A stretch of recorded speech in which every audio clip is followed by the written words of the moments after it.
নমস্কাৰ প্ৰাৰ্থনামৰ এক বিশেষ অনুষ্ঠান কি আৰু কিয়লৈ আপোনালোকক স্বাগতম জনাইছো।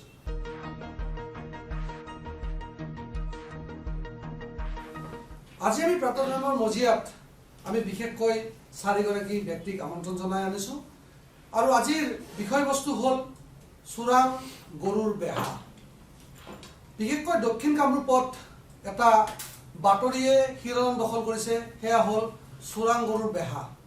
এই সন্দৰ্ভত আমি আমাৰ প্ৰাৰ্থনামৰ ষ্টুডিঅ'ত আমন্ত্ৰণ জনাই আনিছোঁ এগৰাকী সামাজিকভাৱে সচেতন ব্যক্তি ধীৰাজ কলিতা। আমি তেখেতক প্ৰথমতে প্ৰাৰ্থনালৈ স্বাগতম জনাইছোঁ। আনগৰাকী সচেতন ব্যক্তি বিকাশ দাস, তেখেতো বহু সময় ধৰি সামাজিকভাৱে জড়িত আৰু সামাজিক মাধ্যমত তেখেতে বহু ধৰণৰ পোষ্ট লিখি আহিছে। আমাৰ মাজত উপস্থিত আছে জ্যেষ্ঠ বিজেপি কৰ্মকৰ্তা হিতেশ ঠাকুৰীয়া ডাঙৰীয়া, তেখেতক আমি প্ৰাৰ্থনালৈ স্বাগতম জনাইছোঁ। আনহাতে আমাৰ লগত উপস্থিত আছে ৰাষ্ট্ৰীয় সম্পাদক NSCI বিকাশ নাথ যোগী, আমি তেখেতকো প্ৰাৰ্থনালৈ স্বাগতম জনাইছোঁ।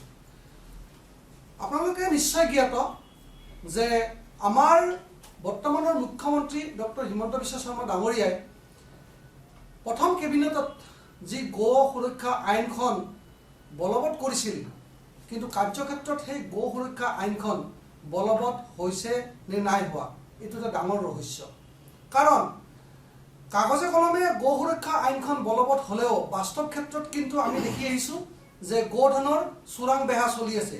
বিশেষকৈ দক্ষিণ কামৰূপৰ বিভিন্ন অঞ্চলৰ পৰা বকো ছয়গাঁও হৈ কিছু গাড়ী বামুণী গাঁৱৰ ভিতৰেৰে, য'ত আমাৰ DF অফিচটো আছে তাৰ ওচৰৰ যিটো পথ আছে, সেই পথেৰে কিছু গৰু আমাৰ ঔগুৰি ৰাস্তাৰে আৰু কিছু গৰুৰ বাহন আমাৰ যি বিজয়নগৰ আৰক্ষী চকীৰ একেবাৰে নিকটৱৰ্তী আমাৰ যিটো জাৰবৰী সংলগ্ন পথ আছে, এই পথেৰে গৈ যিটো আমাৰ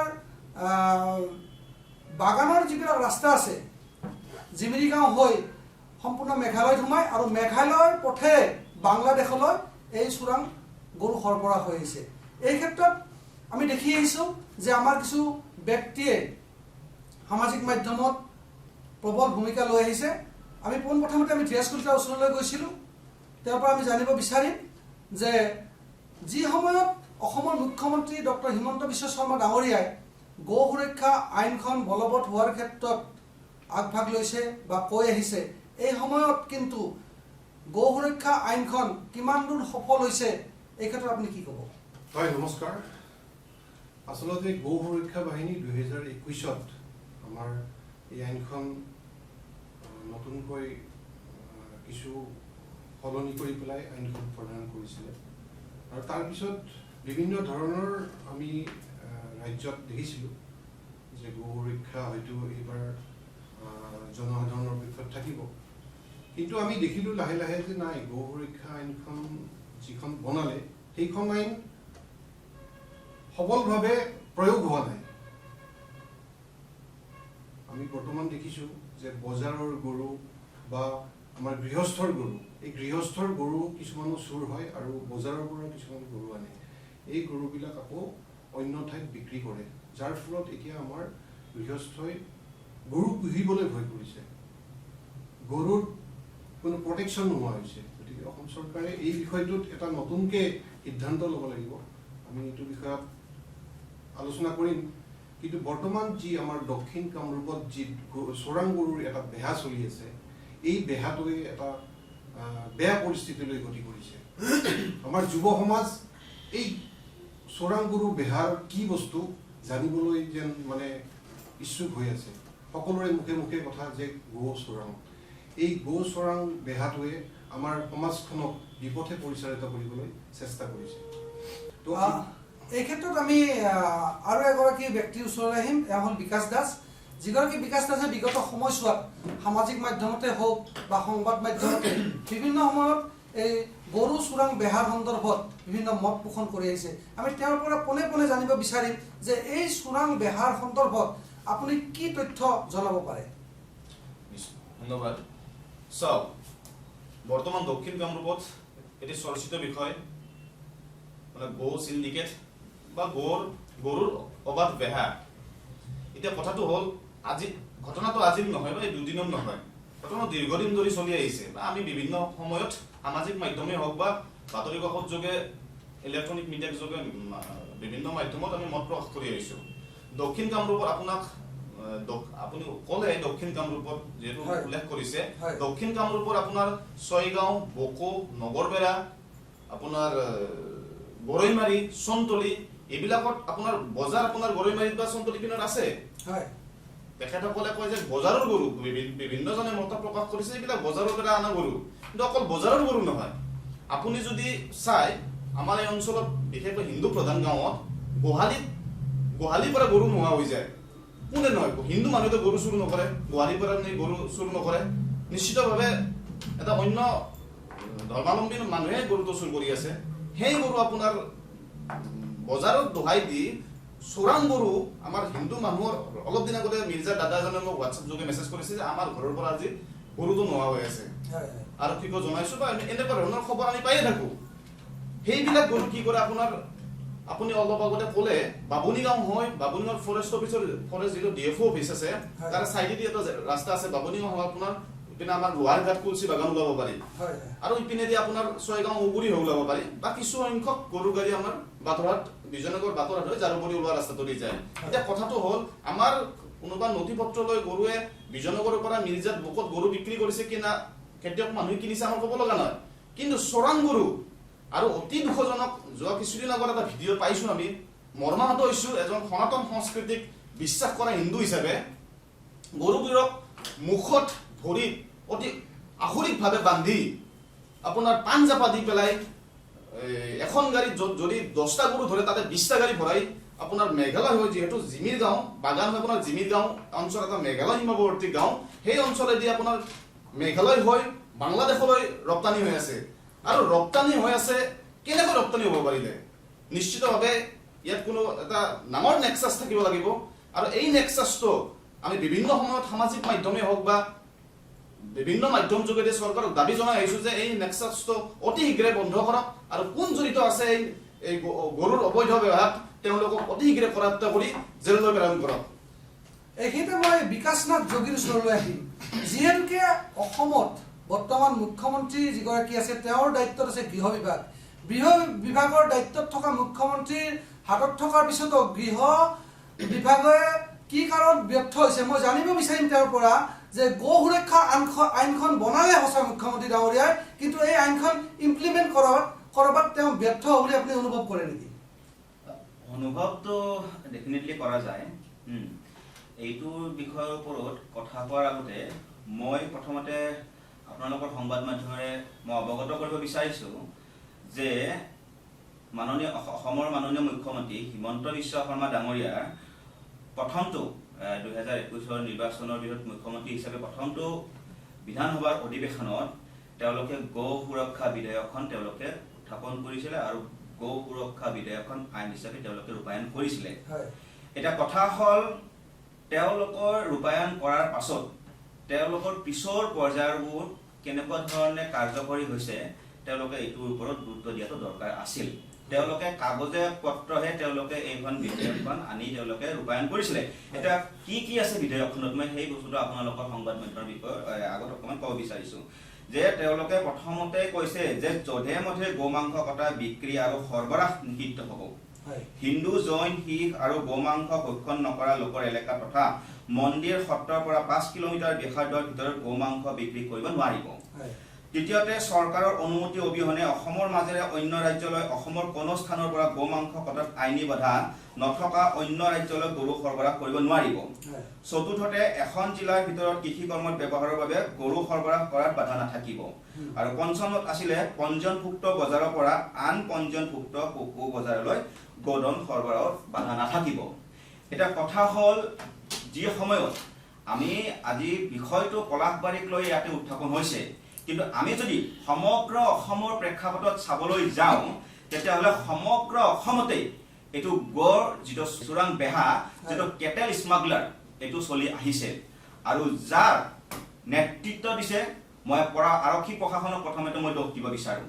কাৰণ আৰক্ষী প্ৰশাসন থকাৰ পাছত কেনেকৈ গো মাফিয়াই আজি এনেকৈ চোৰাংভাৱে তেওঁলোকে গড় এটা চোৰাং বেহা কৰিবলৈ তেওঁলোকে পালে বা সাহস কৰিলে, দ্বিতীয়তে স্থানীয় বিধায়কজন এজন স্থানীয় বিধায়ক থকাৰ পিছত যিহেতুকে চৰকাৰখনৰ মুখ্যমন্ত্ৰী বিজেপি সমষ্টিৰ বিধায়কজন বিজেপিৰ তেওঁলোকে সনাতনৰ কথা কয় মই এজন সনাতন ধৰ্মৰ ব্যক্তি কিন্তু তেওঁলোকে যি হিচাপত সনাতনৰ কথা কয় আজি বিধায়কখন তেওঁলোকে ৰূপায়ণ কৰিলে তেনেস্থলত তেওঁলোকে স্বয়ং গো সুৰক্ষা দিয়াৰ ক্ষেত্ৰত ব্যৰ্থ হৈছে আজি জিমিৰগাঁও উমচুৰ মাটেখাৰত মোৰ মিত্ৰ বিকাশ দাস হওক ধীৰাজ দাস যি হওক আৰু এজন আছিল পংকজ দাস তেওঁলোকৰ মই বিশেষ সংবাদ মাধ্যমত ব্যক্তিগত সংবাদ মাধ্যমত তেওঁলোকৰ মই বাতৰি দেখিছোঁ এটা কথা হ'ল লজ্জাজনক কথা আজি আমাৰ মাজত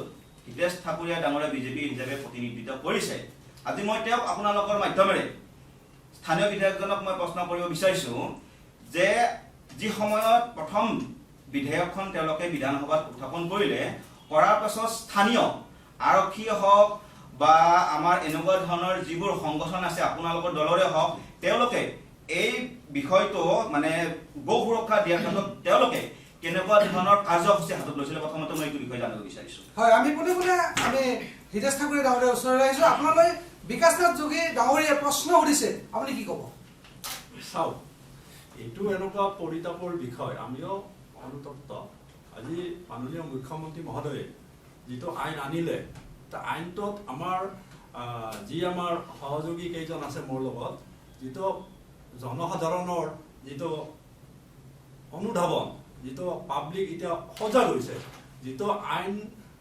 ব্যৱস্থাটো আমি মাজত ৰূপায়ণ কৰাৰ দায়িত্ব জনসাধাৰণৰো কিছু থাকে এই ক্ষেত্ৰত আমাৰ এতিয়া বিজেপি গভৰ্ণমেণ্ট মাননীয় মুখ্যমন্ত্ৰী মহোদয়ে যিটো উন্নয়নৰ বাতাবৰণ এটা সৃষ্টি কৰিছে গোটেই পলাশবাৰী সমষ্টি পদুমময় হৈ পৰিছে যেনেকুৱাকে এটা সুৰুঙা লৈ পেলাই ৰাস্তা ঘাটৰ যথেষ্ট উন্নতি হৈছে আপুনি পদুমময় কথা ক'ব নালাগে ইয়াত পদুমৰ কথা ইয়াত উল্লেখ হোৱা নাই বা ৰাস্তা ঘাটৰ কথা ইয়াত উল্লেখ হোৱা নাই আপুনি আমাক ক'ব লাগে যে গো সুৰক্ষা দিয়াৰ ক্ষেত্ৰত ব্যৰ্থ হয়নে নহয় স্থানীয় বিধায়কজন বা বিজেপিৰ মুখ্যমন্ত্ৰী হিমন্ত বিশ্ব শৰ্মা ডাঙৰীয়া আপুনি ৰাস্তা ঘাটৰ কথা ক'ব নালাগে পদুমময় কিমান হৈছে কিমান হোৱা নাই এইটো আঁচনিৰ জৰিয়তে আপোনালোকে আঁচনি বন্ধ কৰকচোন আপোনালোকে গম পাব কিমানজন বিজেপিৰ কৰ্মকৰ্তা আছে যিটো অসাধু ছাত্ৰই এই ব্যৱসায়টো কৰি আছে এই ৰাস্তা ঘাট ভাল পা হোৱা কাৰণে এই ৰাস্তাটো কি ৰাস্তা তেতিয়াহ'লে ৰাস্তা বেয়া কৰি ৰাখক তেতিয়াহ'লে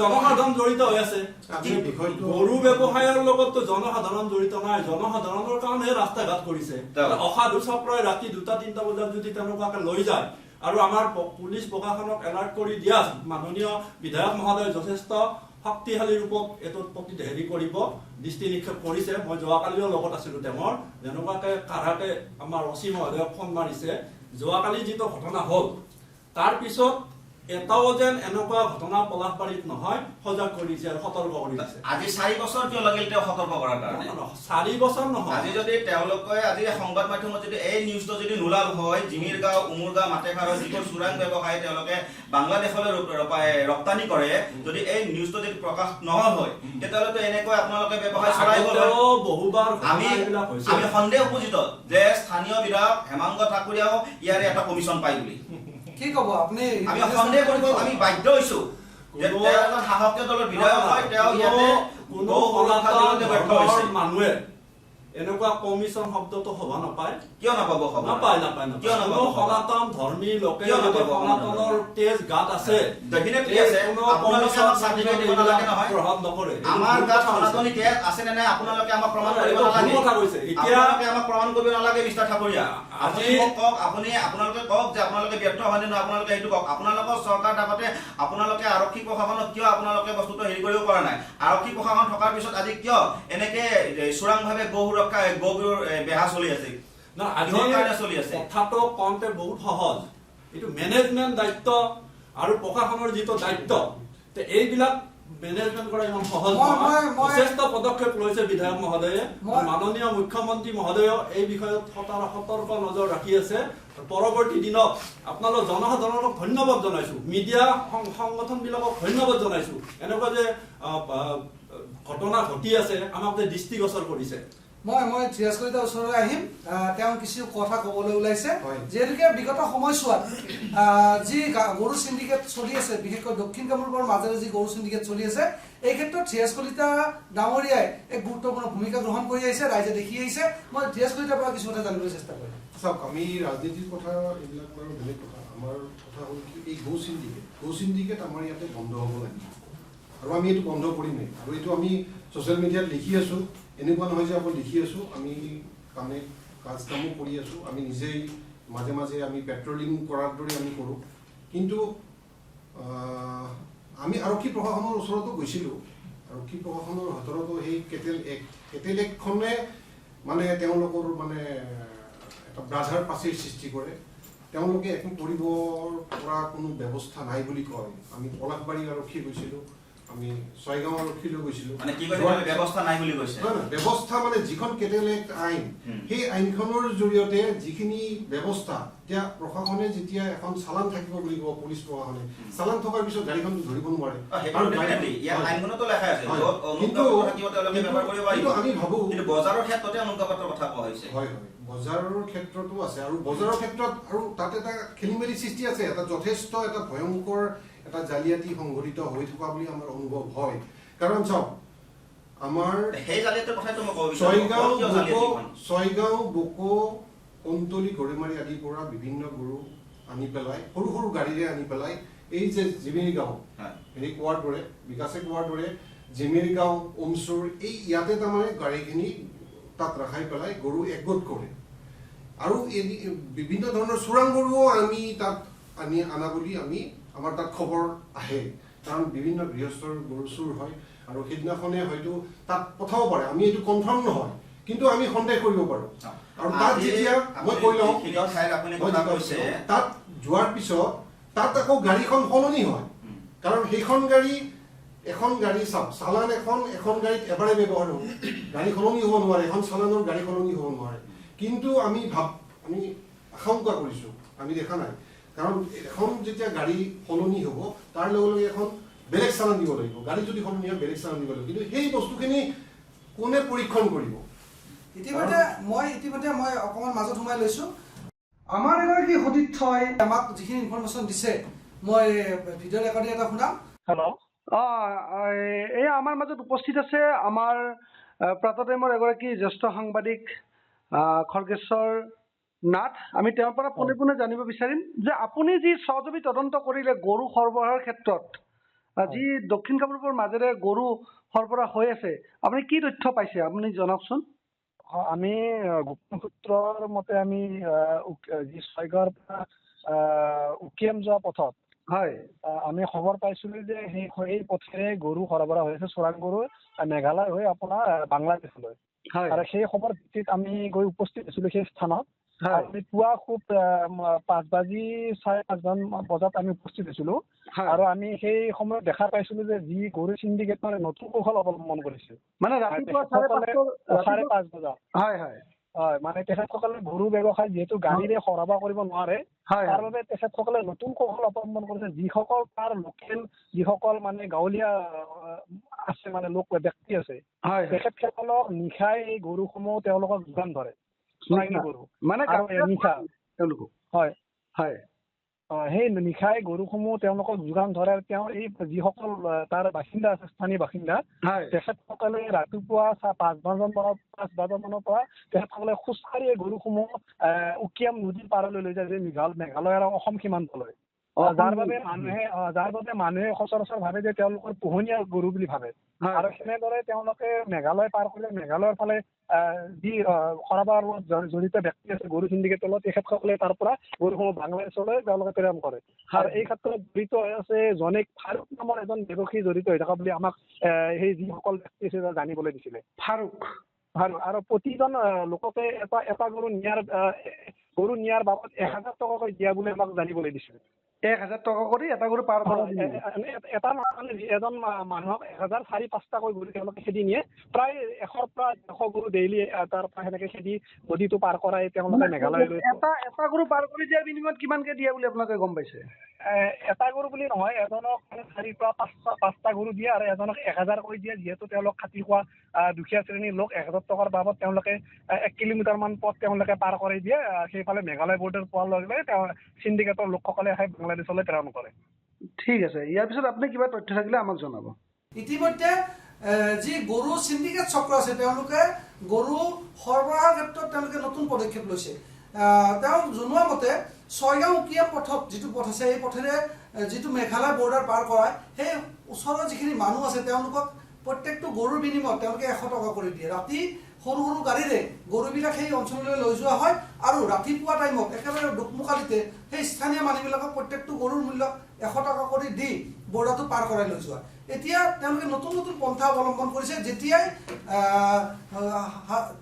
এই গো সুৰক্ষা আইনৰ ক্ষেত্ৰত চৰকাৰে কঠোৰ স্থিতি ল'বলৈ আগবাঢ়িছে বা সচেতন ৰাইজে কঠোৰ হ'বলৈ আৰম্ভ কৰিছে, সেই সময়ত গৰু চোৰাং বেহা কৰা ব্যক্তিসকলে তেনেকুৱা ধৰণৰ ষ্টেপ লয় বুলি আমাক বিশেষ সূত্ৰে আমি খবৰ পাইছোঁ।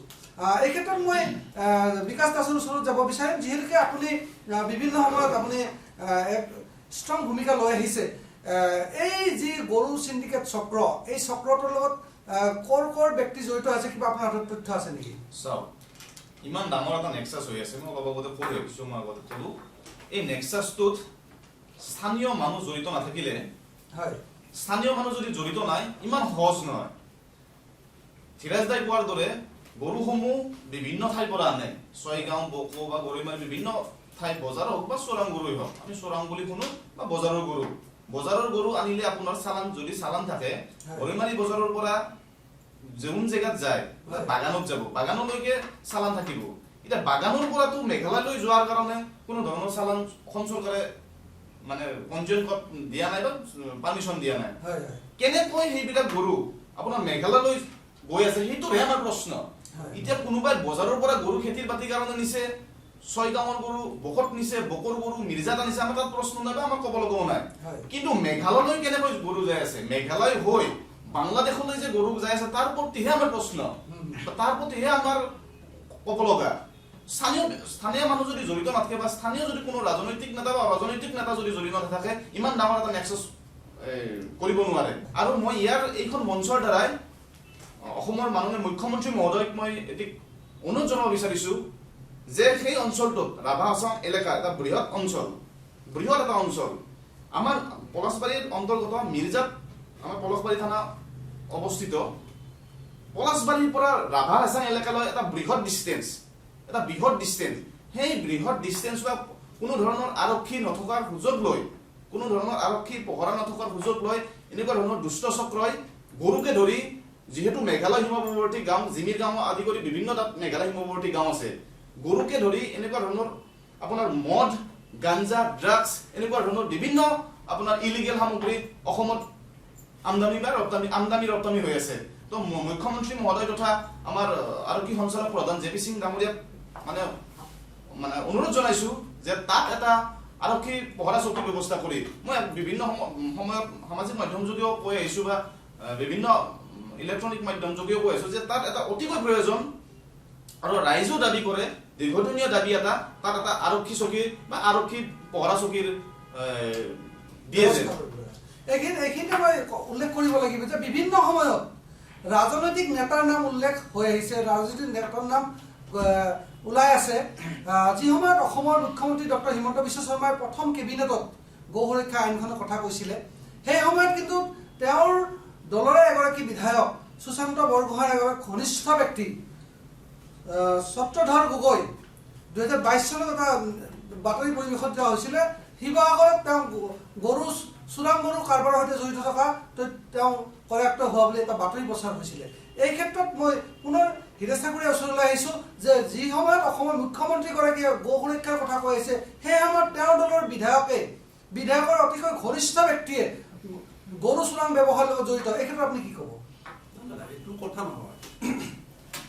আজি মাননীয় মুখ্যমন্ত্ৰী মহোদয় এই ক্ষেত্ৰত বিৰাট সজাগ আৰু সতৰ্ক কৰি দিছে। কোনো বিজেপি দলৰ অহই বহই তথা আমাৰ বিজেপি দলৰ ব্যক্তি যদি কোনোবাই অবৈধ কাৰবাৰত জড়িত থাকে তেওঁলোকক অতি শীঘ্ৰে আজিলৈকে কোনো ক্ষমা কৰা নাই আজিলৈকে কোনো ব্যক্তিক মুখ্যমন্ত্ৰী মহোদয়ে ক্ষমা কৰা নাই আৰু ভৱিষ্যতেও নকৰে এইটো সামাজিক মাধ্যমে যিটো বাতৰি প্ৰচাৰ কৰিছে এইটো কিমান এটা সংবাদ মাধ্যমত কৈছে 2022 চনত কৈছিলে সেইটো কৰায়ত্ব হোৱা বুলি এটা বাতৰি পৰিছিল কিমান দূৰ সত্য মোৰ হাতত তথ্য নাই হয়। কিন্তু মুখ্যমন্ত্ৰী মহোদয়ৰ এটা দৃঢ় বিশ্বাস মোৰ আছে কিন্তু কোনো ব্যক্তি বিজেপি দলৰ কোনো ব্যক্তি বিশেষে এই অবৈধ কাৰবাৰত জড়িত নাই না সুশান্ত বৰগোহাঁইৰ তেওঁ ঘনিষ্ঠ বুলি দিছে ছত্ৰধৰ গগৈ 2022 চনত শিৱসাগৰত কৰায়ত্ব কৰিছিলে গোধনৰ সৰবৰাহৰ ক্ষেত্ৰত এই ক্ষেত্ৰত মই পুনৰ বিকাশৰ যোগেদি চলিলেহে আপুনি কি ক'ব সেইটো কথাই মই অকণমান আগতে কৈছোঁ যে ইয়াত প্ৰত্যক্ষভাৱে বিজেপি নেতা জড়িত থাকিব লাগিব আৰক্ষী প্ৰশাসন থাকিব লাগিব কথা হ'ল মই তাৰ আগতে আৰু এটা কথা ক'ম আমাৰ তাত তথ্য কিছুমান আমি পাইছোঁ যে যি তথ্য য'ত তাৰে স্থানীয় আমাৰ কিছুমান অৰাজনৈতিক ছাত্ৰ সংগঠন আছে অৰাজনৈতিক ছাত্ৰ সংগঠনৰ নেতৃত্ব লোৱা মেইন মানুহবোৰে তেওঁলোকে আমাৰ যিবোৰ গো চোৰাং যিবিলাক মাফিয়া আছে কেটেল স্মাগলাৰ আছে তেওঁলোকক প্ৰত্যক্ষভাৱে সহায় কৰি আহিছে আমি খবৰ পোৱা মতে আমাৰ যিবোৰ স্থানীয় আৰক্ষী কিছুমান সৰু সৰু বিষয়া থাকে সৰু সৰু কৰ্মী থাকে আৰক্ষী থাকে কৰ্মকৰ্তা থাকে তেওঁলোকৰ নেতৃত্বত তেওঁলোকৰ সহযোগত আজি এই স্মাগলাৰবোৰে তেওঁলোকে এটা মানে নেক্সাছ কৰাটো দূৰৰে কথা তেওঁলোকে এটা সুবিধা পাইছে আৰু মই সেইকাৰণে ক'বলৈ বিচাৰিছোঁ যে এই যিখন বিধেয়ক এই বিধেয়কখন আল্টিমেট মানে আমি যদি চাবলৈ যাওঁ তেওঁলোকক এটা সুবিধা কৰি দিয়াৰ ৰাস্তাহে এটা মানে আহি পৰিছে তো আপুনি অকণমান আগতে যিটো কথা ক'লে যে আমাৰ শিৱসাগৰ সুশান্ত বৰগোহাঁই যি বিজেপিৰ বিধায়ক মই পাইছিলোঁ আমিও নিউজ পাইছিলোঁ আমি সেই সময়ত তেওঁৰ ঘনিষ্ঠ ছত্ৰধৰ গগৈ আৰু ছত্ৰধৰ গগৈক যেতিয়া সেই সময়ৰ শিৱসাগৰ সদৰ আৰক্ষী থানাৰ ভাৰপ্ৰাপ্ত বিষয়া যুগল কিশোৰ কলিতা ডাঙৰীয়াৰ নেতৃত্বতে সেই গৌমাফিয়া ছত্ৰধৰ গগৈক ডিব্ৰুগড়ৰ এখন হোটেলৰ পৰা তেওঁক আটক কৰিবলৈ সক্ষম হৈছিলে আৰু তেওঁৰ এই ছত্ৰধৰ গগৈৰ স্বীকাৰোক্তিত তেওঁৰ মানে বিশ্বস্ত সহযোগী নিত্যধৰ গগৈ বুলিও সুশান্ত বৰগোহাঁইৰ এজন অতি ঘনিষ্ঠ ব্যক্তি মানে বিজেপি কৰ্মী তেওঁলোক মই ঘনিষ্ঠটো দূৰৰে কথা বা সুশান্ত বৰগোহাঁইৰ ঘনিষ্ঠ সেইটো দূৰৰে কথা সুশান্ত বৰগোহাঁই এজন বিজেপি বিধায়ক আৰু যিবোৰ ইয়াতে জড়িত হৈ তেওঁলোকক আটক কৰা হৈছিল বা এৰেষ্ট কৰিছিলে তেওঁলোকক কিন্তু বিজেপিৰ কৰ্মী আছিলে আৰু হিতেশ ঠাকুৰী ডাঙৰীয়াই যি হিচাপে কৈছে যে মাননীয় মুখ্যমন্ত্ৰী মহোদয়ে বিজেপিৰে হওক বা যিয়ে এনেকুৱা ধৰণৰ ব্যৱসায় কৰি আছে তেওঁলোকক কঠোৰ শাস্তি দিছে কিন্তু এটা কথা মই আপোনালোকক ক'বলৈ বিচাৰিছোঁ যে হিমন্ত বিশ্ব শৰ্মা ডাঙৰীয়া মুখ্যমন্ত্ৰী হিমন্ত বিশ্ব শৰ্মা ডাঙৰীয়াই যি সময়ত দালালৰ বিৰুদ্ধে তেওঁলোকে ইমান এটা তেওঁলোকে মানে প্ৰত্যেকটা আমাৰ জিলা উপায়ুক্ত হওক বা SP মহোদয় হওক বা থানা তেওঁলোকে এনেকুৱা ধৰণৰ অভিযান চলাইছিলে যে প্ৰত্যেকটা দালালক ধৰিবলৈ তেওঁলোকক সক্ষম হৈছিলে সক্ষম হোৱাৰ পিছত কিছুদিনলৈকে দালালৰ হেৰিটো বন্ধ কিন্তু আজি তেনেকুৱা ধৰণৰ কাৰ্যসূচী আকৌ চলি আছে আজি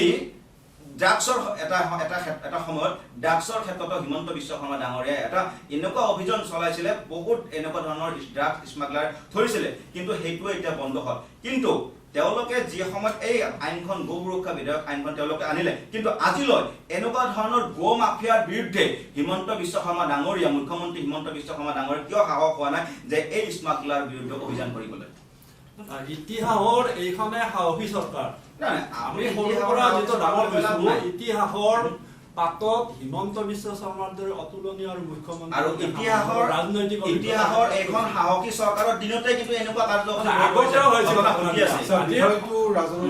সামাজিক মাধ্যম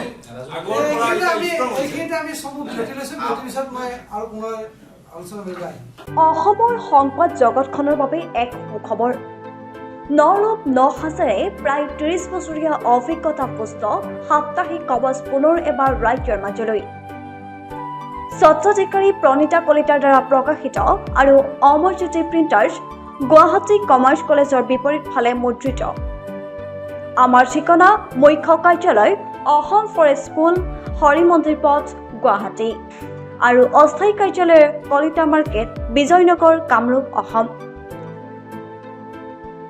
মোবাইল নং 9435114666 আৰু 7002472813 মেইল আইডি probhatiahom@gmail.com। বিৰতিৰ পিছত আমি পুনৰ আলোচনাৰ মাজলৈ ঘূৰি আহিছোঁ। আমি আলোচনা চলাই আছোঁ গৰু চিণ্ডিকেটৰ সন্দৰ্ভত, বিশেষকৈ দক্ষিণ কামৰূপৰ মাজেৰে বিভিন্ন সময়ত গৰু সৰবৰাহ হৈ আহিছে। এইখিনিতে উল্লেখ কৰিব লাগিব যে 1950 চনত সেই সময়ত অসমৰ মুখ্যমন্ত্ৰী ভাৰতৰত্ন গোপীনাথ বৰদলৈ ডাঙৰীয়াই গো সুৰক্ষা আইনখন অনাৰ ক্ষেত্ৰত এক বিশেষ ব্যৱস্থা গ্ৰহণ কৰিছিল। কিন্তু আজি ভাৰতবৰ্ষ স্বাধীন হোৱাৰ ৭৫ বছৰ পাৰ হৈ যোৱাৰ পিছত অসমৰ বৰ্তমানৰ মুখ্যমন্ত্ৰীগৰাকীয়ে আজি কিছু বছৰ আগত 2021 বৰ্ষত গো সুৰক্ষা আইনখন বলবৎ কৰাৰ ক্ষেত্ৰত পদক্ষেপ লৈছে। এই সন্দৰ্ভত মই পোনে পোনে হিতেশ ঠাকুৰীৰ ওচৰলৈ যাব বিচাৰোঁ। কিয় ৭৫ বছৰ সময় লাগিল? এইটো ভাৰতবৰ্ষৰ এটা ইতিহাসৰ এটা কালাকি, এইটো আমাৰ ক'ব মানে কালন্তক দিন হিচাপে ক'ব লাগিব। আজি স্বাধীনতাৰ পিছত যিটো ৰাজনৈতিক দলে সৰ্বাধিক শাসন কৰিবলৈ সক্ষম হৈছিল, সেই দলটোৱে আজি ইমান বছৰ এই গো সুৰক্ষা আইনখন আনোতে কিয় লাগিল? এইটো মোৰ প্ৰধান প্ৰশ্ন। আজি সাহসী আমাৰ বিজেপি চৰকাৰ যেতিয়া হ'ল, তেতিয়াই 2021 চনতে এই আইনখন আমাৰ আনিবলৈ সক্ষম হ'ল। আৰু এই চৰকাৰে যিটো সমাজৰ যিটো উন্নয়ন অসাধু যিটো কাম চলি আছে, গো মাতাৰ ওপৰত যিটো অন্যায় কৰি আছে, সেইখন আমাৰ সুস্থিৰ আনাৰ ক্ষেত্ৰত এই আইনখন আনিছে। আৰু লাহে লাহে এতিয়া আমি বিশ্বাস হৈছে, জনসাধাৰণৰ বিশ্বাস হৈছে, যি কৰিব এই চৰকাৰখনে কৰিব। এই ক্ষেত্ৰত বিকাশনাথ যোগীৰ ওচৰলৈ আহিম।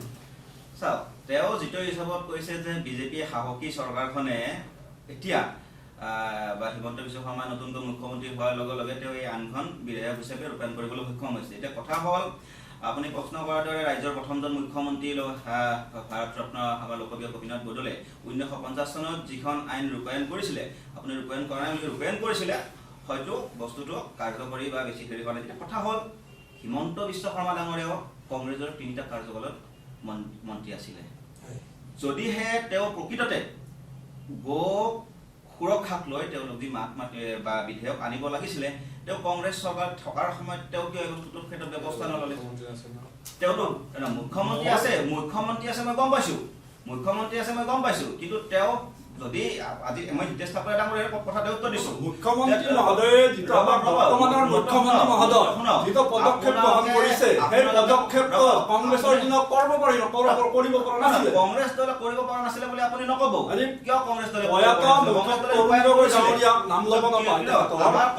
কৰিছিলে চব ভোট বেংকৰ স্বাৰ্থত কৰিছিল। ভোট বেংকৰ স্বাৰ্থত আপোনালোকে কৰিছে। এই আইনখন অনাৰ লগে লগে যিখিনি আমাৰ সংখ্যালঘু মানুহ আছে, সংখ্যালঘু মানুহখিনি আপোনালোকে কাম কৰিছে, গুচি যাব বুলি এই আইনখন ৰূপায়ণ কৰা নাছিল। আৰু এই কংগ্ৰেছ কোনো সমস্যা সমাধান কৰাৰ চেষ্টা নাছিল। কিয়? ভোট বেংকৰ স্বাৰ্থত সমস্যা সমাধান কৰাৰ ব্যৱস্থা কৰা নাছিল। আজি সুন্দৰভাৱে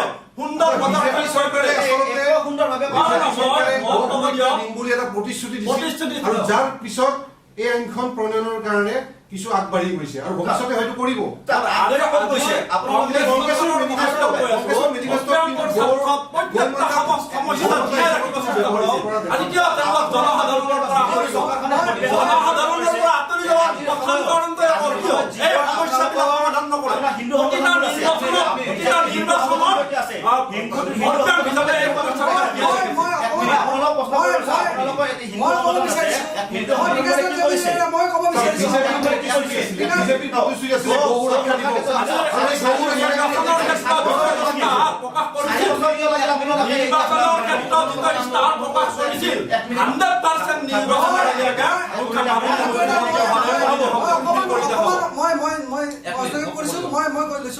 মই ক'ব বিচাৰিছো, যিহেতুকে এই গো সুৰক্ষা আইনখন অনাৰ ক্ষেত্ৰত আমাৰ বিশ্ব হিন্দু পৰিষদৰ এটা গুৰুত্বপূৰ্ণ ভূমিকা আছিলে, তেওঁলোকৰ এই আইনখন বলবৎ কৰাৰ ক্ষেত্ৰত, কাৰণ আজি অসমত বিজেপি চৰকাৰখন 21ত অহা নাই, কিন্তু মই ক'ব বিচাৰিছো অসমত বিজেপি চৰকাৰখন 16 চনত আহিছে। মই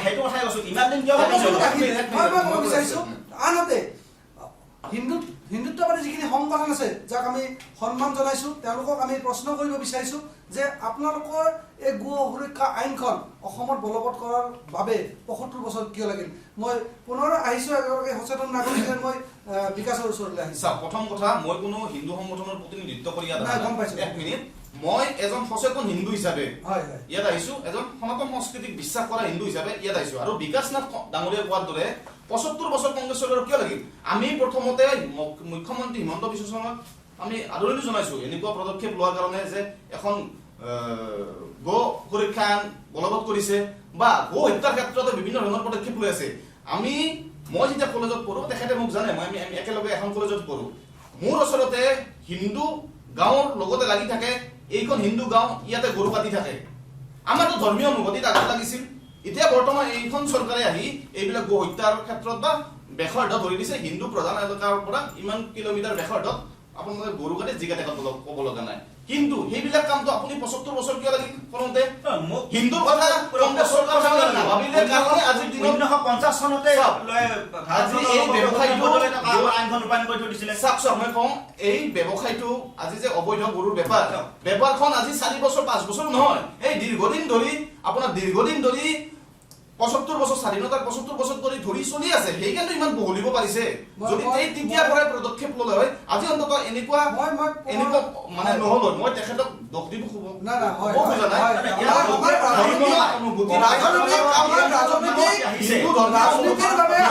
কথা কংগ্ৰেছ চৰকাৰখনে কিঞ্চিত মানে চিন্তা নকৰিলে, তাৰ ফলত আজি এনেকুৱা পৰিৱেশ সৃষ্টি হৈছে।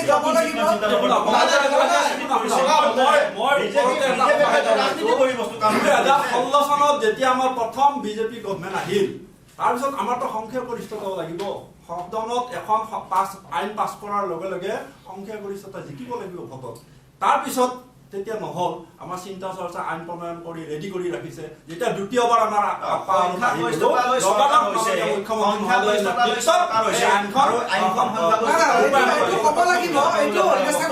ভুল কথা। সংখ্যাগৰিষ্ঠতা আপোনালোকৰ তেতিয়াও আছিল, আজিও আছে। মই ক'ব বিচাৰিছো আজিৰ মুখ্যমন্ত্ৰীৰ সেইখিনি কৰিব পৰা দক্ষতা আছে কাৰণে তেওঁ কৰিছে। আগৰ মুখ্যমন্ত্ৰীৰ দক্ষতা নাছিলে কাৰণে তেওঁ কৰা নাছিল। তেওঁৰ সৰ্বদাৰো যথেষ্ট দক্ষতা আছিলে, কিন্তু প্ৰথম যেতিয়া ঘৰটো সজাম, প্ৰথম পিনটো তেখেতৰ সৰ্বদাৰ দিনত পিনটো বনাওঁতে সময় গৈছিলে। সেইটো কথা কৈ লাভ নাই। কৰি আহিছে গৌক লৈ।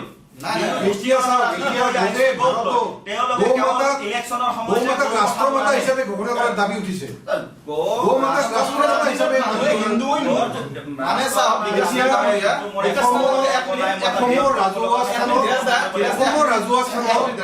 নিষিদ্ধ কৰা হৈছে। মই বিকাশ নাথ ডাঙৰীয়াই ক'ব বিচাৰিছে, কংগ্ৰেছৰ দিনত মানুহে হিন্দু বুলি নিজকে পৰিচয় দিব ভয় কৰিছিল। কিয় ভয় কৰিব? কিয় ভয় কৰিব? আমিতো ভয় কৰা নাছিলো। আমিতো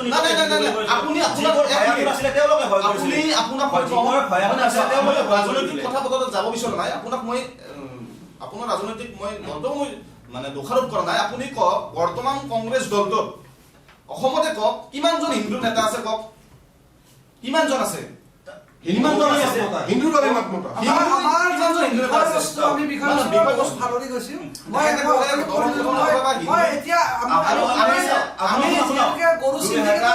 চনত যি সময়ত ভাৰতবৰ্ষত বিজেপি চৰকাৰ আহিছে, তেওঁলোকে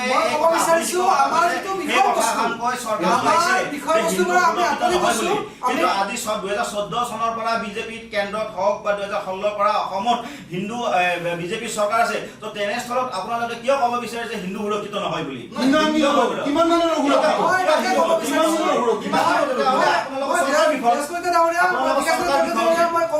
আমি আমাৰ যিটো বিষয়বস্তু, আমি গৰু চিণ্ডিকেটৰ সন্দৰ্ভত আমি আজি ইয়াতে আলোচনা চক্ৰত বহিছো।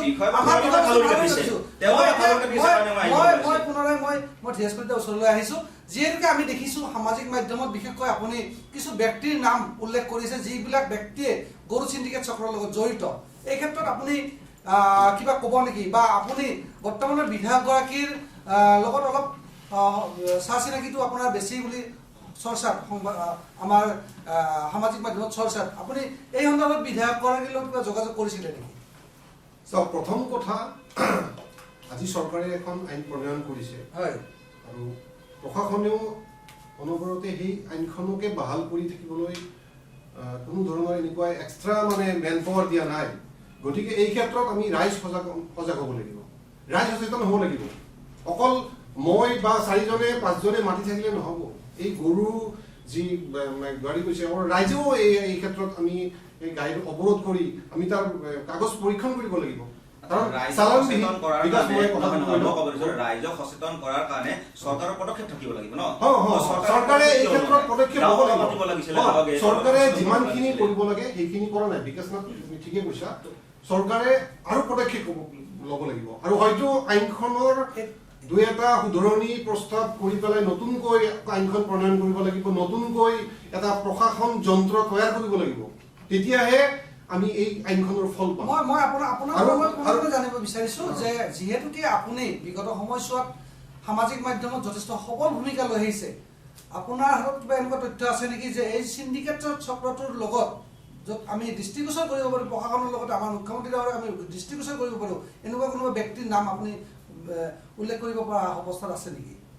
চাওক, এনেকুৱা আমি তথ্য থাকিলেও আমি কিছুমান কথা আমি অৱগত কৰিব নোৱাৰোঁ। তথাপিও কিন্তু আমাৰ হাতত বহুত তথ্য আহি আছে। এজন তাজিম নামৰ ব্যক্তিৰ দ্বাৰাই সেই যিটো অঞ্চল আমি যিটো ভিডিঅ' এটা চৰ্চিত ভিডিঅ'টো যিটো হৈ আছে, সেই তাত যিটো নেক্সাছ গঢ়ি উঠিছে এইটো তাজিম নামৰ এজন ব্যক্তিৰ দ্বাৰা গঠিত হৈ আছে।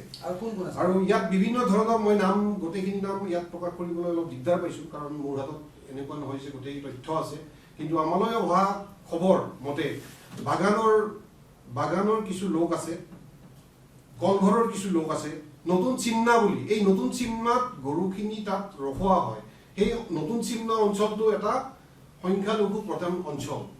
গোটেইখিনি অকল মুছলিমে জড়িত নে হিন্দু মানুহ আছে? মই হিন্দু মুছলিম কথা কোৱা নাই, কিন্তু তাজিমৰ মেইনলি চাওক, গৌ মাংস আজি যিটো গৌ চিণ্ডিকেট হৈ আছে এইটো গৰু পুহিবলৈ তাত নিয়া নাই। গৰুক যদি পুহিব নিলে হয় এনেকুৱা অত্যাচাৰ নকৰে। গতিকে গৌ মাংসৰ লগত কিন্তু হিন্দু মানুহ জড়িত প্ৰত্যক্ষভাৱে আমি নাই বুলি জানো। কিন্তু কিছু সংখ্যক ব্যক্তি নিজৰ অভাৱৰ কাৰণে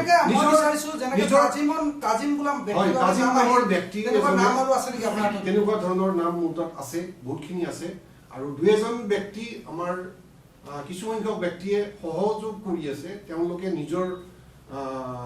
নিজৰ পেট প্ৰৱৰ্তনৰ বাবে মানে এইটো পেট প্ৰৱৰ্তন হ'ব নোৱাৰে, এইটো অনৈতিক কাম। এইটো পেট প্ৰৱৰ্তন হ'ব নোৱাৰে।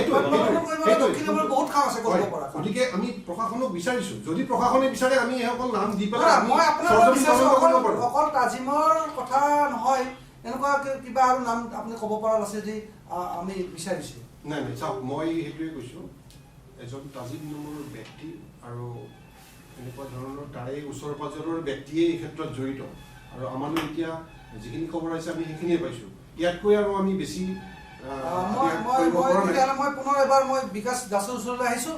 আপুনি যিহেতুকে এই চিণ্ডিকেট চক্ৰটোৱে ক'ৰ পৰা কেনেকৈ গৰু সৰবৰাহ কৰিছে, কোন কোন ব্যক্তি জড়িত হৈছে, আপুনি বিভিন্ন সময়ত সংবাদ মাধ্যমত আপুনি মত প্ৰকাশ কৰি আহিছে।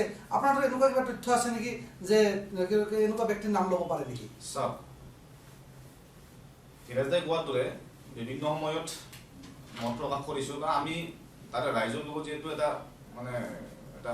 সংযোগ আছে, আমাক ৰাইজে খবৰ দিয়া মতে সেই অঞ্চলৰে কিছুমান অৰাজনৈতিক নেতা জড়িত আছে। তাৰ নেতৃত্বত আৰু তাজিম বোলাজন মেইন তাৰে তেওঁৰ নেতৃত্বত ব্যক্তি আছে, হিন্দু আছে, মুছলিম আছে, শিখ আছে, খ্ৰীষ্টান আছে, কেনেকুৱা আছে? হিন্দু মুছলিম উভয়ে আছে। কওক কেনেকুৱা পাৰে কৈ দিয়ক। নাই চাওক, কিছু যিহেতু আমাৰ আমি তেতিয়া তাজিমৰ নাম ল'লে আমি একপক্ষীয়ভাৱে লোৱা যাব, এটা বিশেষ সম্প্ৰদায়ৰ নাম আমি লোৱা যাব। জনৈক বিশ্বজিৎ, হয়, তাৰপিছত আপোনাৰ জনৈক বিশ্বজিৎ, মনত ৰাখক, জনৈক বিশ্বজিৎ বুলি এজন আছে। আৰু কওক জনৈক পানেশ্বৰ, হয়, তাৰপিছত মই চাব লাগিব আপোনাৰ জনৈক বিশ্বজিৎ পানেশ্বৰ। কাৰণ আমাক যদি প্ৰশাসনে আমাক বিচাৰে কোন কোন জড়িত, আমি নামসমূহ দিবলৈ আমি সংবাদ মাধ্যমত আমাক যিহেতু আমি বা আমাক কৈছে বা শুনিছো, আমাৰ হাতত এনেকুৱাও তথ্য নাই যে তথ্যখিনি সত্যতা নিৰূপণ কৰিব প্ৰশাসনে। হয় যদি আপুনি ঠিকে কৈছে প্ৰশাসনে বিচাৰিলে আপুনি দিব নিশ্চয়। সেইকাৰণে মই এজনৰ নাম যেতিয়া আমাৰ টেষ্ট কৰিছে জনক নীলমণি, হয় জনক নীলমণি, বাছেৰ আনোৱাৰ হয় বাছে এনেকুৱা ধৰণৰ এই নতুন আনোৱাৰ, চিমনাৰ নতুন চিমনা বুলি যিটো এটা নতুনকে এটা আৰু কিবা নাম কৰি দিছে। সংগঠন আছে নেকি জড়িত আছে? হয় দুই এটা সংগঠনৰ নাম ওলাইছে। আৰু সংগঠন মই আপোনাক কওঁ, সংগঠন। এই যি ডাঙৰ নেক্সাছ চলি আছে ইয়াত কোনো ধৰণৰ শক্তিশালী সংগঠন জড়িত নাথাকিলে ইমান ডাঙৰ কাম কৰিব নোৱাৰে। আৰু ৰাজনৈতিক নেতা ইয়াতকৈ এটা দুৰ্ভাগ্যজনক মই কথা আপোনালোকৰ সংবাদ মাধ্যমৰ জৰিয়তে মই ক'বলৈ বিচাৰিছো, যি সময়ত চৰকাৰখনে গো সুৰক্ষা বিধেয়ক আইন ৰূপায়ণ কৰিছে সেই সময়ত মই কোনখন থানাৰ হয় পলাশবাৰী সমষ্টি কোনখন আউটপোষ্টৰ হয় মই সেইটো কথা নকওঁ, যে আউটপোষ্টৰ আইচি এজনে এজন গো মাফিয়াৰ স্কৰপিঅত ঘূৰি ফুৰা যিটো দৃশ্য সেইটোহে মানে চাব লগা কথা। মই আপোনালোকক এইখিনিয়ে ক'লো, আপোনালোকক অনুসন্ধান কৰক যে এজন আউটপোষ্টৰ আইচি এজন গো মাফিয়াৰ স্কৰপিঅত ঘূৰি ফুৰাটো লজ্জাজনক কথা। তো তেনেস্থলত আমি কি হিচাপে আমি সন্দেহ নকৰিম যে আৰক্ষী প্ৰশাসন ইয়াত জড়িত নাই বুলি। হয় আমি যিহেতুকে আমাৰ আলোচনা চক্ৰৰ আমি অন্তিম ভাগত আহিছোঁ, মই এতিয়া অতি চমুকৈ মই প্ৰতিগৰাকী ব্যক্তিৰ ওচৰলৈ আহিম আৰু তেওঁলোকৰ পৰা এই যিটো গৰুৰ যিটো চিণ্ডিকেট, এই চিণ্ডিকেটৰ সন্দৰ্ভত তেওঁলোকৰ নিজৰ নিজৰ মত আমি ৰাখিবলৈ অনুৰোধ জনাম। মই প্ৰথমতে মই ধীৰেশ কলিতা ডাঙৰীয়াৰ ওচৰত আহিম, যিহেতুকে দক্ষিণ কামৰূপৰ মাজেৰে আৰু দক্ষিণ কামৰূপৰ থানাকেইখনৰ ওচৰৰে যিবিলাক পথ আছে এই পথৰ মাজেৰে গৰুৰ চিণ্ডিকেট চক্ৰ চলি আছে। আৰু যি সময়ত অসমৰ মুখ্যমন্ত্ৰীগৰাকীয়ে এই প্ৰশাসন যন্ত্ৰটো তেওঁৰ হাতত আছে, গৃহ বিভাগটো তেওঁৰ হাতত আছে, তেনে অৱস্থাত এই গৰু চিণ্ডিকেট বন্ধ হোৱা নাই, আপুনি কি ক'ব?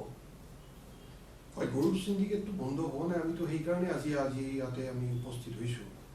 আমি অতিশয় চিন্তিত যে গৌ সুৰক্ষাক লৈ গৌ মাতাক লৈ আমি যথেষ্ট শংকিত, কাৰণ আমি প্ৰতিটা উৎসৱতে আমি গৌ মাতাক পূজা কৰোঁ। গৌ মাতাক ৰাষ্ট্ৰ মাতা হিচাপে ঘোষণা কৰাৰ এটা দাবী উঠিছে। হয় গতিকে সেই সময়তে যদি আমাৰ গৌ মাতাৰ প্ৰতি এনেকুৱা ধৰণৰ এটা আমি এই শংকিত মনোভাৱ গঢ়ি উঠে, তেতিয়াহ'লে আমাৰ গৌ মাতাৰ পৰিৱেশটো আগৰ দৰে এনেকুৱা নাথাকিব। গতিকে আমি এইটোৱে অনুৰোধ জনাইছোঁ, অসম চৰকাৰে ব্যৱস্থাবোৰ অতি ক্ষীপ্ৰ কৰিব লাগিব। আমি পলাশবাৰীৰ বিধায়ক হেমাংগ ঠাকুৰীয়াদেৱক এই ক্ষেত্ৰত সক্ৰিয় ভূমিকা গ্ৰহণ কৰিবলৈ দাবী জনাইছোঁ। তেওঁ স্থানীয় প্ৰশাসনক যন্ত্ৰক ব্যৱহাৰ কৰি এই গো চিণ্ডিকেটৰ নেক্সাছটো অতি শীঘ্ৰে ধৰিচ্ছাত কৰিবলৈ মই আহ্বান জনাইছোঁ। মই এবাৰ বিকাশনাথ যোগীৰ ওচৰলৈ আহিম, যিহেতুকে গো সুৰক্ষা আইনখন এসময়ৰ কংগ্ৰেছৰে মুখ্যমন্ত্ৰী শ্ৰদ্ধাৰ গোপীনাথ বৰদলৈ ডাঙৰীয়াই, লোকপ্ৰিয় গোপীনাথ বৰদলৈ ডাঙৰীয়াই আনিছিলে আৰু সেই দলৰে বৰ্তমান আপুনি নেতৃত্বত আছে। তো আপুনি গো সুৰক্ষা আইনখনৰ ক্ষেত্ৰত অতি চমুকৈ কেনেকুৱা ব্যৱস্থা ল'লে ৰাইজ উপকৃত হ'ব বা গো সুৰক্ষা আইনখন উপকৃত হ'ব আপোনাক মই জানিব বিচাৰিম। মই যদি এজন সচেতন ব্যক্তি হিচাপে চাওঁ, তেতিয়াহ'লে গো সুৰক্ষা বিধেয়কখন এইটো টোটেলি বিফল বুলিয়ে মই আপোনালোকক অকণমান আগতেও কৈছোঁ, এতিয়াও কম বিফল। কিন্তু এইখন সফল কৰিবলৈ হ'লে মই অকণমান আগতে কৈছোঁ যে আমাৰ ধীৰাজ ডাঙৰীয়াই তেখেতে কৈছে যে জনসাধাৰণ সতৰ্ক নহয়, জনসাধাৰণ আপোনালোকে সফল কেনেকুৱাকে কৰিব? আপোনালোকৰ সমৰ্থনে নাই এই আইনখনত। আইনখনত সমৰ্থন নাই কাৰণ কেনেকুৱাকে সফল কৰিব? সমৰ্থন আছে, সমৰ্থন নাই সেইটো মোৰ ক'ব লগা একো নাই। মই সেইটো বিষয়টো সেইটো নহয়। সমৰ্থন কৰোঁ সমৰ্থন নকৰোঁ সেইটো বিষয়টো এইটো নহয় যে বৰ্তমান আপোনালোকে সমৰ্থন কৰি আপোনালোকে কিয় ৰোধ কৰিব পৰা নাই, কিয় আজি আপোনালোকৰ চৰকাৰ দিনত আজি এনেকুৱা ধৰণৰ ঘটনা হৈ আছে। মই সেইটো কথাই আপোনালোকক ক'বলৈ বিচাৰিছোঁ যে মই আৰক্ষী অধীক্ষক, আমাৰ কামৰূপৰ আৰক্ষী অধীক্ষক মহোদয়ক মই আপোনালোকৰ সংবাদ মাধ্যমৰ জৰিয়তে মই অনুৰোধ কৰিছোঁ আৰু আমাৰ আৰক্ষী থানাৰ ভাৰপ্ৰাপ্ত আৰক্ষী বিষয়া মহোদয়কো মই অনুৰোধ কৰিছোঁ যে আপোনালোকৰ এটা ভাল এটা পদক্ষেপ লওক। যি সময়ত দালালৰ বিৰুদ্ধে অভিযান চলাইছিলে, ড্ৰাগছৰ স্মাগলাৰৰ বিৰুদ্ধে অভিযান চলাইছিলে, আপোনালোকে গৌৰ যিবোৰ গৌ মাফিয়া আছে তেওঁলোকৰ বিৰুদ্ধে আপোনালোকে অভিযান চলাওক। আৰু যিহেতুকে ইয়াতে বৈধ অবৈধ যিহেতুকে আইনখনত দুয়োটাই আছে, বৈধ হিচাপে ব্যৱস্থাটো আপোনালোকৰ, কাৰণ অবৈধ হিচাপে কৰাৰ লগে লগে চৰকাৰখনেও যি এটা কৰ পাব লগা আছে সেই কৰৰ পৰা চৰকাৰখন ক্ষতি হৈ আছে। সেয়েহে মই অনুৰোধ কৰিছোঁ এই যি অবৈধ যিটো গৰু চোৰাং ব্যৱসায়টো এইটো বন্ধ কৰাৰ কাৰণে তেওঁলোকে জনসাধাৰণক সতৰ্ক কৰাৰ কাৰণে গাঁও সভা কৰক আৰু তেওঁলোকে নিজাববীয়াকো তেওঁলোকে ব্যৱস্থা গ্ৰহণ কৰক। এইখিনি মই কৈছোঁ। মই হিতেশ ঠাকুৰে ওচৰলৈ আহিছোঁ, যিহেতুকে অসমৰ মুখ্যমন্ত্ৰীগৰাকীয়ে গো সুৰক্ষা আইনখন বলবৎ কৰিলে, কাৰ্যক্ষেত্ৰত গো সুৰক্ষা আইনখন বলবৎ হৈছে যদিও ক'ৰবাত বিফল হৈছে। এই ক্ষেত্ৰত গো সুৰক্ষা আইনখন এক সবলভাৱে ৰূপায়ণ কৰাৰ ক্ষেত্ৰত কেনেকুৱা পদক্ষেপ আপোনালোকৰ চৰকাৰে আগলৈ ল'ব বুলি আপুনি ক'ব বিচাৰে? চিষ্টেমবিলাক আমাৰ ধুনীয়া হৈ আছে। চিষ্টেমটোত কেনেকুৱা, আমাৰ যদি আমাৰ VDP যি পাৰ্টি আছে প্ৰতিখন গাঁৱৰ, VDP পাৰ্টিখিনিক আমি মাননীয় মুখ্যমন্ত্ৰী মহোদয়ক এবাৰ অনুৰোধ কৰিলোঁ আৰু আমাৰ বিধায়ক মহোদয় অনুৰোধ কৰিলোঁ, এই বিভাগখিনি আমাৰ সজাগতা কৰি দিলে মোৰ মতে এইটো বন্ধ হৈ যাব। এইটো ইমান ডাঙৰ কোনো দালালো নাই যে বা আইন প্ৰকাশন বা এই চৰকাৰক চেলেঞ্জ কৰি কিবা এই ব্যৱসায়টো চলাই থাকিব, ইমান সহজো নহয়। পাব্লিক বা জনসাধাৰণৰ অজ্ঞাতে কিছু দুষ্ট চক্ৰই এইটো কৰিব পাৰে। কিন্তু আজি আমি যিটো অনুধাৱন কৰিছোঁ, কালি বিধায়ক মহোদয়ে যিটো কৈছে, এই বেছিদিন ইয়াৰ পলাশবাৰী সমষ্টি এই গো ধনৰ ব্যৱসায়টো চলাই থাকিব নোৱাৰে। বিধায়ক মহোদয়ে যিটো এটা বিষয় সংবাদ মাধ্যমত প্ৰকাশ পায় তেতিয়াহে কিন্তু তেওঁ কিন্তু মাত মাতে, কিন্তু যি সময় যেতিয়ালৈ সংবাদ মাধ্যমত প্ৰকাশ নহয় তেতিয়ালৈ কিন্তু বিধায়ক মহোদয় থাকিলে প্ৰত্যেকটা সময়